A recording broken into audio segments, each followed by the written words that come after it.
अल्हम्दुलिल्लाहि रब्बिल आलमीन वस्सलातु वस्सलामु अला सय्यिदिल अंबिया व अशरफिल मुरसलीन सय्यिदना व नबीना मुहम्मद व अला आलिहि व सहबिहि अजमईन। अम्मा बाद फअऊज़ु बिल्लाहि मिनश शैतानिर रजीम। कुल या अय्युहन्नास इन्नी रसूलुल्लाहि इलैकुम जमीआ। स्टेज पर तशरीफ फरमा उलमाए किराम और मुअज़्ज़ज़ीन, मरकज़ी जमीयत अहले हदीस और अहले हदीस यूथ फोर्स के ज़िम्मेदार हज़रात और मेरे सामने मौजूद सामईन मोहतरम, सबसे पहले मैं तहसीन और तारीफ भी करना चाहूँगा, दुआ भी करना चाहूँगा,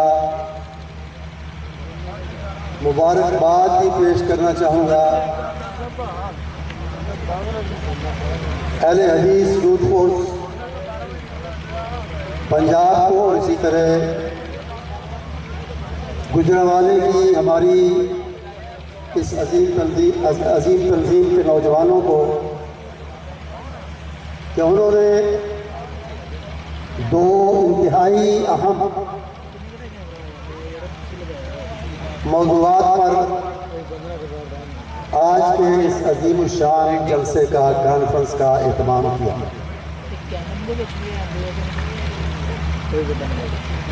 जैसा कि आप सुन चुके, बात हो रही है आज ख़त्म नबूवत के अक़ीदे की और उसके साथ नामूस सहाबा की, सहाबा के वक़ार और इज़्ज़त की और उसकी हिफाजत और दिफा की। जहाँ तक ख़त्म नबूवत के अक़ीदे का ताल्लुक़ है, इस्लामी अक़ायद में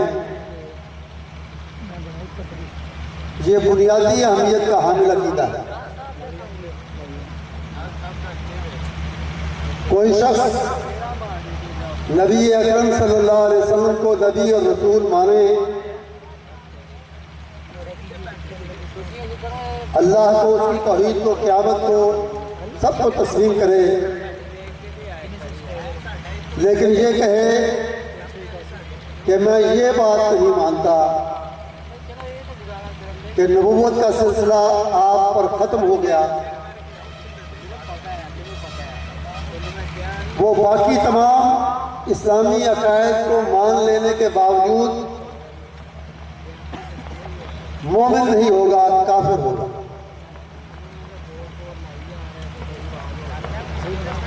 जहाँ तक ख़त्म नबूवत के दलाइल का ताल्लुक़ है, कुरान और हदीस के हवाले से आप उलमा से सुनते रहते हैं, आज भी सुनेंगे, कुछ सुन चुके हैं। मैं उनकी तरफ जाने की बजाय ये वाज़ेह करना चाहूँगा, ये कहना चाहूँगा कि आइए देखें, खुद नबी अकरम सल्लल्लाहु अलैहि वसल्लम ने और आपके सहाबा ने ख़त्म नबूवत के अक़ीदे को क्या अहमियत दी। नबी अकरम सल्लल्लाहु अलैहि वसल्लम के दुनिया से चले जाने से कुछ पहले, आपके आखिरी सालों में आपकी अज़ीमुश्शान कामयाबी और आपके पूरे अरब पर इक़्तिदार और तसल्लुत को देखते हुए कुछ झूठे लोगों की लाल टपकी लालच दिल में आया कि हम भी अजमत और शोहरत हासिल करने के लिए, लोगों की नजरों में बड़ा बनने के लिए नबूवत का झूठा दावा करें।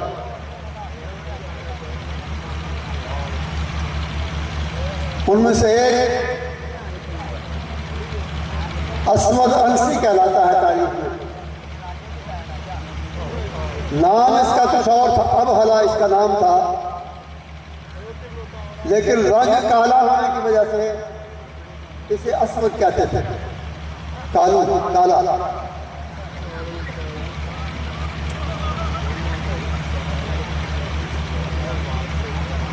और मैं ये वाज़ेह कर दूं कि अल्लाह ताला ने जो नबी भी भेजा रसूल अकरम सल्लल्लाहु अलैहि वसल्लम से पहले,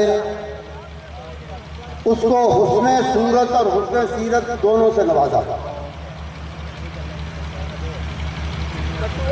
सूरत भी आला, सीरत भी आला। और अपने आखिरी नबी पर उसने इन नवाज़शात की अखीर कर दी। आपको हसीन तरीन भी बनाया और किरदार के लिहाज से बुलंद तरीन भी बनाया। तो फिर हम क्यों ना कहें कि तेरी सूरत से है आलम में बहारों को सबात, तेरी सूरत से है आलम में बहारों को सबात, और तेरी सीरत के सिवा दुनिया में रखा क्या।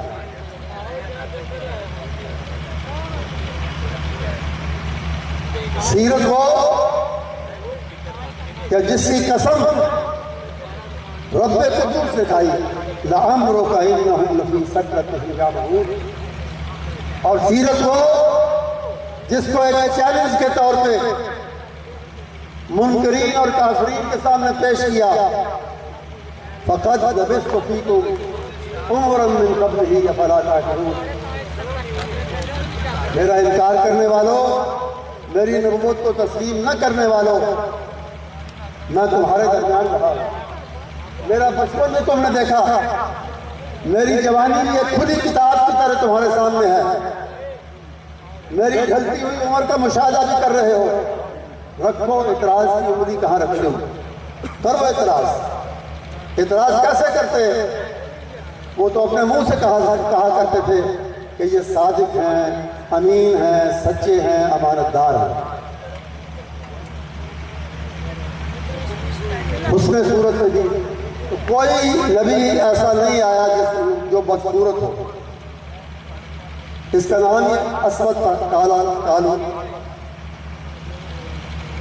लेकिन उनसे शौक चुराया, लालच दिल में आया, उसने तो मोहम्मद का दावा किया।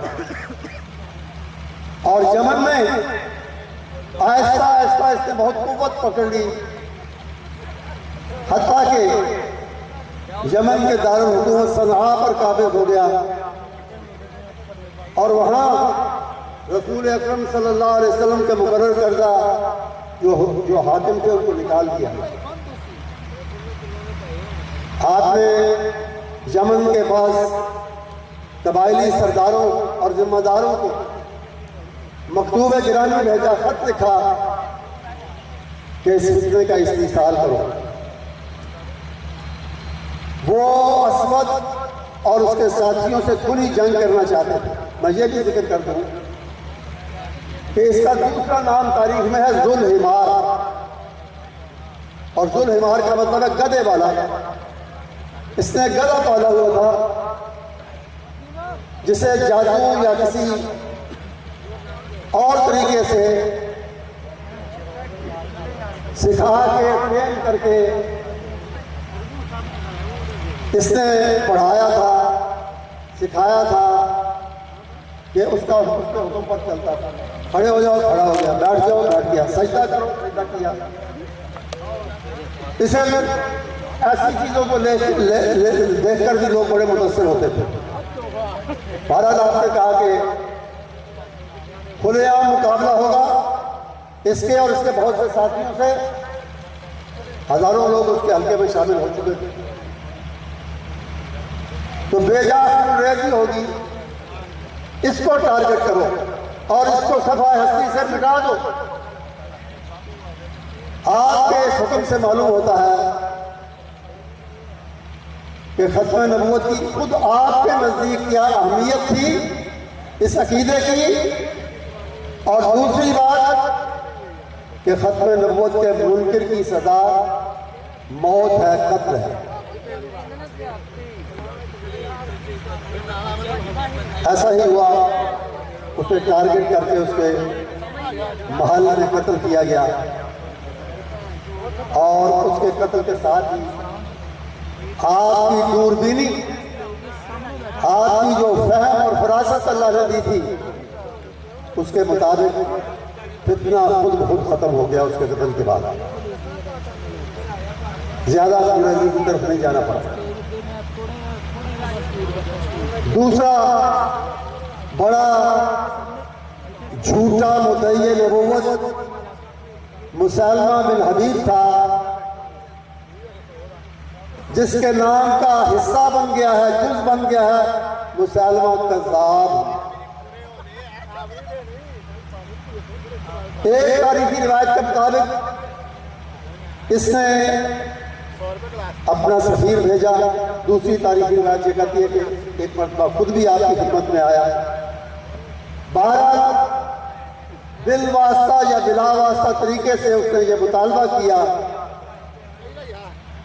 कि आप मुझे अपनी नबूवत में शरीक कर लें और मुल्क अरब की हम आपस में तकसीम कर लें, आधा आपका आधा मेरा।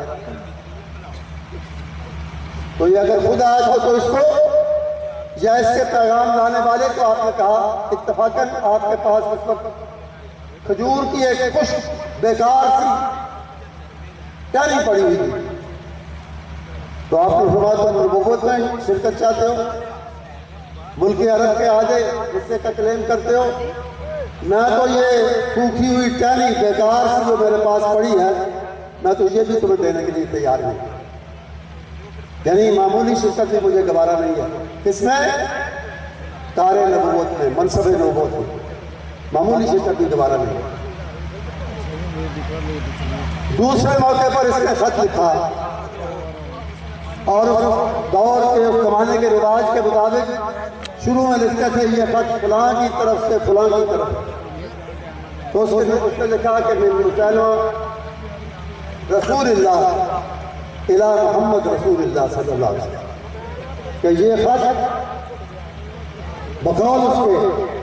बकौल उस झूठे के कि ये खत मुसैलमा रसूल की तरफ से अल्लाह के रसूल मोहम्मद की तरफ लिखा जा रहा है सल्लल्लाहु अलैहि वसल्लम। और इसके जवाब में फिर आपने लिखवाया कि मैं मोहम्मद रसूलुल्लाह सल्लल्लाहु अलैहि वसल्लम इला मुसैलमतल कज़्ज़ाब, मैं मोहम्मद अल्लाह का रसूल सल्लल्लाहु अलैहि वसल्लम ये खत भेज रहा हूं पर्दे दर्जे के झूठे मुसैलमा के नाम, बहुत बड़े झूठे मुसैलमा के नाम,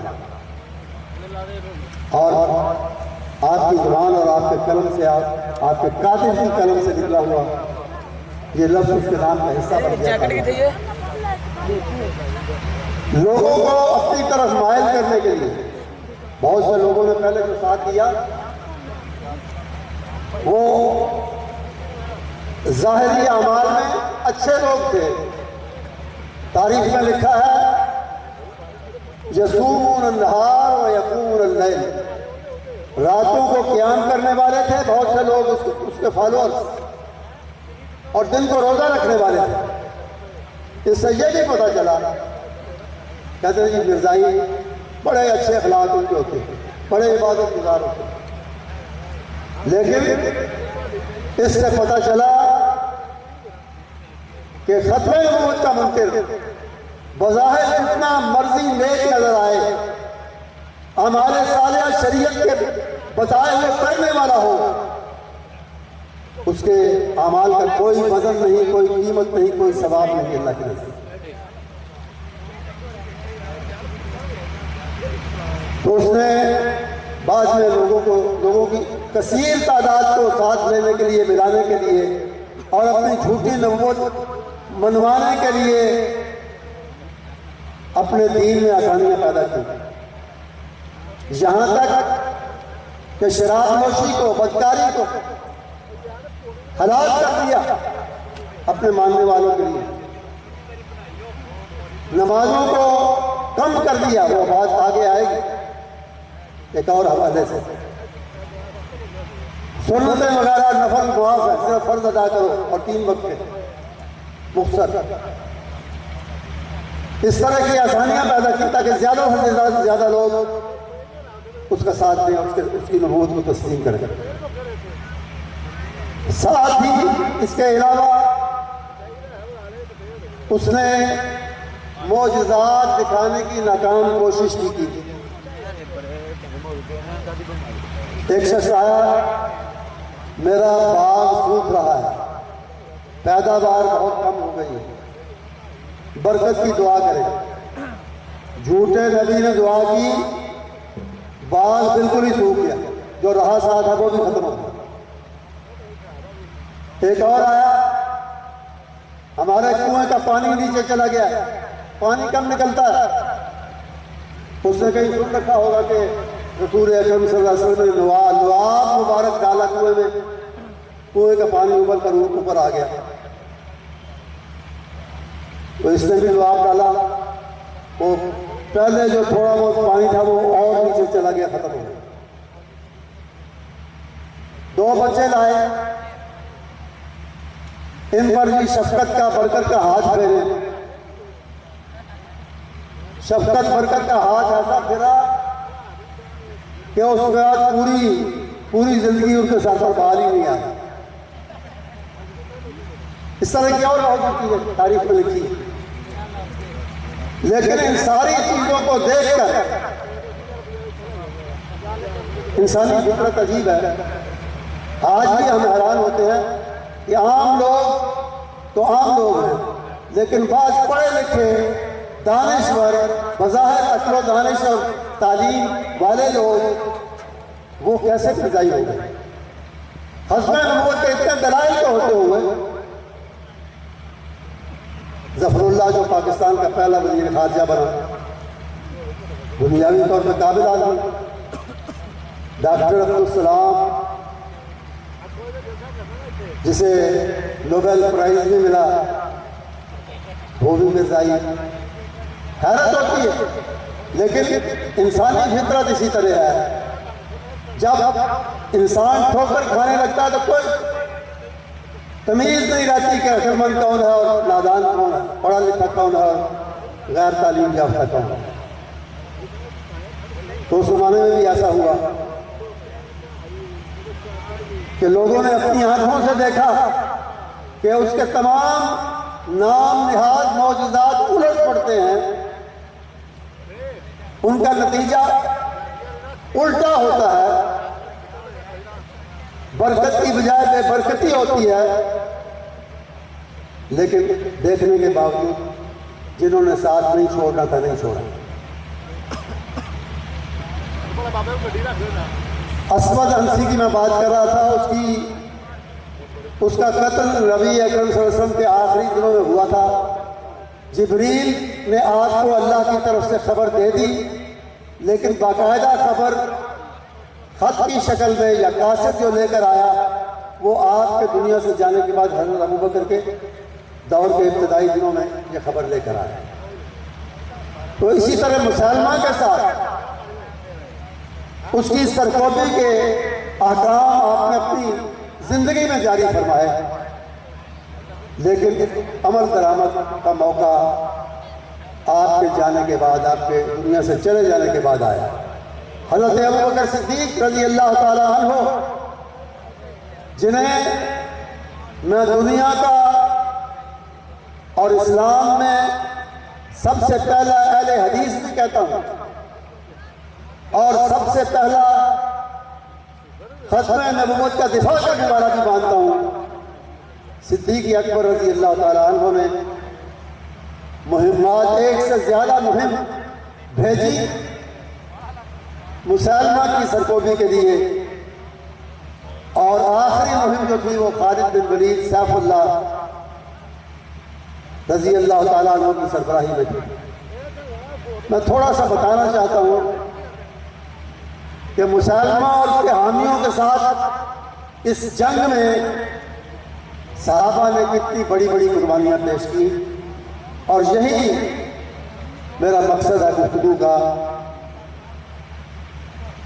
हम सब जान सकें कि नबी करीम सल्लल्लाहु अलैहि वसल्लम के साथ साथ सहाबा के दिल में खत्म नबूवत के अकीदे की क्या अहमियत थी। इस जंग में, जिसे जंग यमामा भी कहा जाता है इलाके की निस्बत से, इसमें मुसलमानों की मुजाहिदीन की तादाद मुसलमा के साथियों से 1/3 थी। बदर की तरह, जंग बदर की तरह 1/3 के करीब। कहते हैं कि ज़्यादा से ज़्यादा 13,000 थे, जब मुसलमान ने 40,000 की जमात इकट्ठी की। सरफरोशी की अजीब मिसालें कायम की सहाबा ने। इब्तिदा में काफिर मुर्तद मुसलमान के साथी, उनका पल्ला भारी था कसरत तादाद की वजह से, तादाद ज़्यादा होने की वजह से। तो अंसारी, एक अंसारी साहबी जो अंसार के अलमबरदार भी थे, झंडा उनके हाथ में था, उन्होंने क्या किया, एक गड़ा खोदा जमीन में अपने घुटनों तक, और उसमें जम के खड़े हो गए कि पीछे हटने का, भागने का या पीछे हटने का सवाल ही बाकी न रहे। अपने आप को उसमें मुक़य्यद करके घड़े के अंदर वो तीर कमान से, नेज़े से, तलवार से, जो भी हथियार थे उनके साथ वो जंग करते रहे, जिहाद करते रहे, ताकि पीछे हटने का इम्कान ही बाकी न रहे। इससे बड़ी बात बरा बिन मालिक ने की। बरा बिन आज़िब एक मशहूर साहबी है, लेकिन ये बरा बिन मालिक है दूसरे। क्या हुआ कि इब्तिदाई हल्ले के बाद मुसलमान जब जम के शहादत और मौत की परवाह किए बगैर लड़ने लगे, तो फिर उनका पल्ला भारी होना शुरू हुआ। मुर्तदों को पीछे हटना पड़ा। इन्होंने एक बाग में, जिसके गिर्द बड़ी मजबूत दीवार थी, बड़ी पक्की बनी हुई थी, उस बाग में उन्होंने पनाह ली, जिसे हदीकतुर रहमान कहते थे। हदीका बाग को कहते थे, लेकिन तारीख में अब उसका नाम है हदीकतुल मौत, क्योंकि सैकड़ों नहीं हजारों मुर्तदों को वहाँ जहन्नम रसीद किया गया, कत्ल किया गया। तो वहाँ एक अजीब बात हुई कि मुसलमानों के लिए दीवार तोड़ना, बाग में दाखिल होना बड़ा नामुमकिन नजर आता था। मुश्किल नहीं, नामुमकिन नजर आता। बरा बिन मालिक ने कहा, या माशरल मुस्लिमीन अलकुनी अलैहिम फी हादिल हदीका, मुसलमानों मुझे उछाल कर इन मुर्तदों के अंदर डाल दो, दीवार के ऊपर से बाग के अंदर डाल दो, मुझे फेंक दो। एक तख्ता तैयार किया गया, उसको नेज़ों पर रख के ऊपर किया गया, उस पर बिठाया गया बरा बिन मालिक को। अंदाजा करें कि हजारों मुर्तदों के अंदर एक अकेला आदमी अपनी जान की परवाह किए बगैर किस मकसद के लिए जा रहा है? दिफाए खत्म नबूवत के लिए, खत्म नबूवत के अकीदे की हिफाजत के लिए। उछाला गया, दीवार के पार हुए, लड़ते भिड़ते जख्मी होते, इन्होंने अंदर का दरवाजा खोल दिया, बाहर का दरवाजा इन्होंने खोल दिया। मुसलमान तेजी से अंदर दाखिल हुए और फिर पुश्तों के पुश्ते लगा दिए। लेकिन ये बरा बिन मालिक की जांबाजी की वजह से, उनके जज्बाए खत्म नबूवत की वजह से मुमकिन हुआ।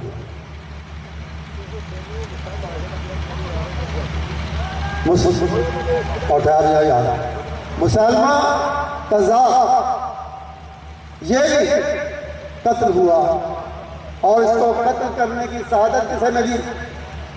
वही वहशी जिसने मैदान उहद में सैयदना हमजा सैयद शुहदा को शहीद किया था, दूर से वो एक हथियार फेंकता था जो बंदे के आर पार हो जाता था।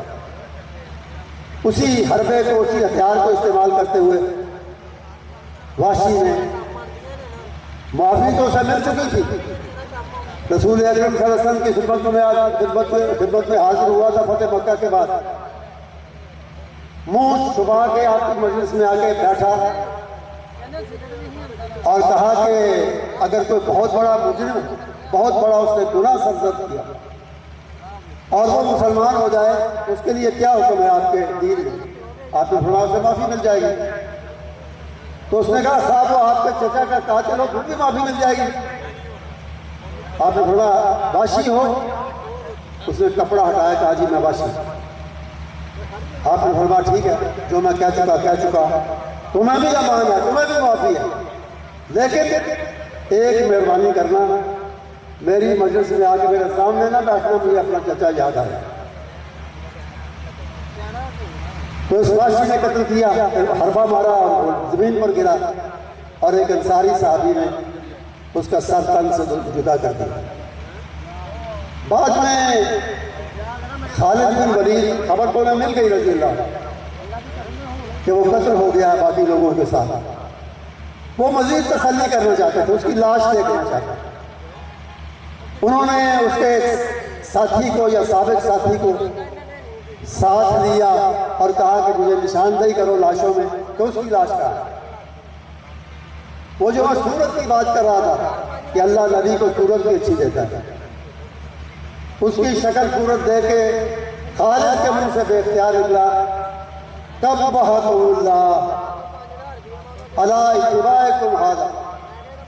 अल्लाह तुम्हारा बेड़ा गर्क करे, इस बदसूरत के पीछे तुम लगे हुए।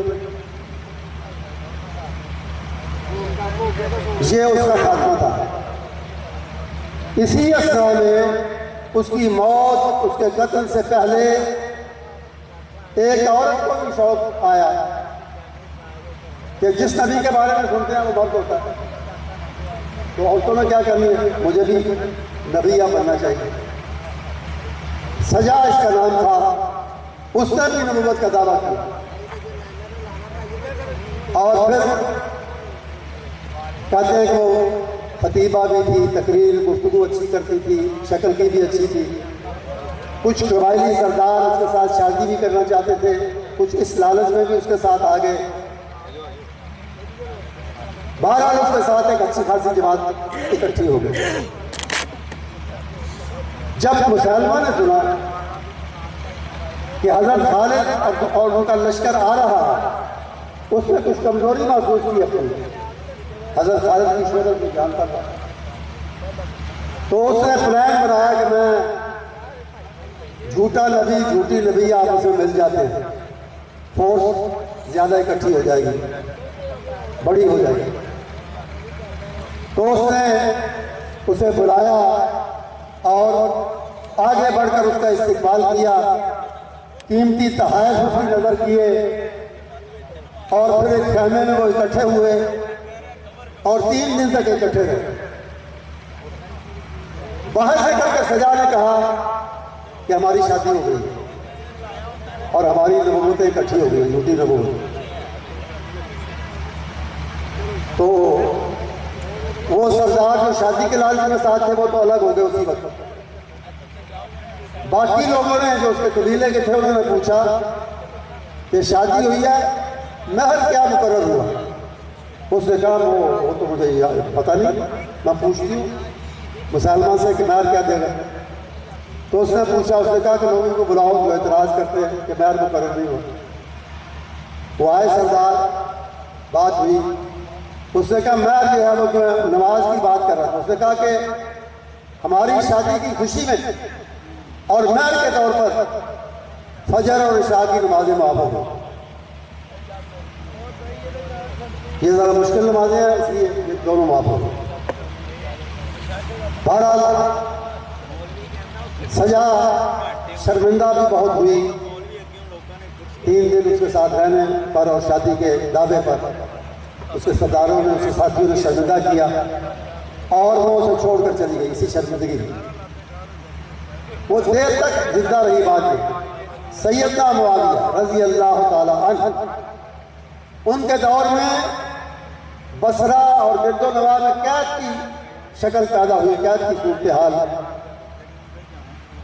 तो हज़रत मुआविया ने जिस तरह माशाल्लाह मर्कज़ी जमीयत अल अज़ीज़ यूथ फोर्स आफात में, अब जो सैलाब आया इससे पहले भी ज़लज़ले और सैलाब वगैरह के मौके पे ये लोगों की सैलाब ज़दगान की, ज़लज़ला ज़दगान की खिदमत करते हैं बिला मुआवजा और बग़ैर इम्तियाज़ के कि ये अहल हदीस है या नहीं, फलां है या नहीं, जो भी मुसीबत ज़दा है उसकी मदद करते हैं अल्हम्दुलिल्लाह इसी तरीके के मुताबिक। तो हज़रत मुआविया रज़ी अल्लाह ताला अन्हु ने मुसलमानों की, काफिरों की, मुर्तदों की सबकी खिदमत की इस मौके पे और बड़ा अच्छा इंतज़ाम किया कैद के हालात को रोकने के लिए। इससे इसका कबीला बनु तगलब कबीला था, वो बड़ा मुतासिर हुआ और उन्होंने सजा समेत दोबारा इस्लाम कबूल किया और इस तरह इसने अपने आप को नारे जहन्नम से बचाया।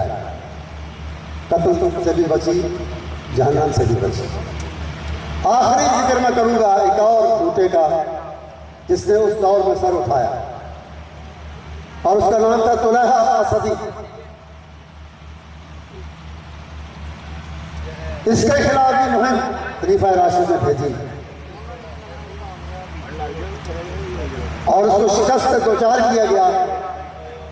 वो भाग गया और कुछ अर्से के बाद उसे भी सजा की तरह दोबारा इस्लाम को अकीदा खत्म नबूवत समेत कबूल करने की तौफीक अल्लाह ताला ने अता फरमा दी। तो मेरे दोस्तों और अजीजों,